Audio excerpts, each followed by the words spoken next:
les Yamakasi. Vous allez tourner dans Taxi Day en incarnant des ninjas. Waouh! Et c'est là où tout a vraiment démarré. Guilain Ngouba-Boeke, cofondateur du groupe Yamakasi, et puis metteur en scène, chorégraphe, préparateur physique. Et aujourd'hui, je suis éleveur de porc plein air en Haute-Vienne, à Saint-Priest-les-Gours. À l'âge de 15-16 ans, je rencontre un des fondateurs, Charles Perrière. J'étais en train de faire mes katas en tant que karatéka. Et Charles Perrière m'approche et il me parle de l'art de déplacement. Ça consiste à utiliser son mental et son physique pour évoluer avec créativité dans tout type d'environnement. Waouh, incroyable! Et par la suite, il va me présenter aux autres fondateurs.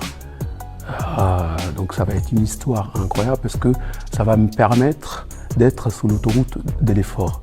J'ai des mecs qui sont des super-héros modernes et alors que moi, j'étais en tant qu'enfant placé, des difficultés, et à mon tour, je pouvais aussi être dans cette direction en tout cas. La rencontre avec Luc Besson, on faisait pas mal d'émissions TV en 98 et sa femme avait vu l'une des émissions. Et elle en a parlé à Luc Besson et Luc Besson nous a rencontrés dans son immense bureau. Les Yamakasi, vous allez tourner dans Taxi Day en incarnant des ninjas. Waouh! Et c'est là où tout a vraiment démarré. Il y a plus de 15 ans, je rêvais de pouvoir changer les choses, vraiment. Je voulais revenir à l'essentiel. J'en ai parlé à ma femme, oui, on peut mettre en place un projet de vie qui fasse sens, une vraie remise en question. De son côté, au début, c'était hors de question.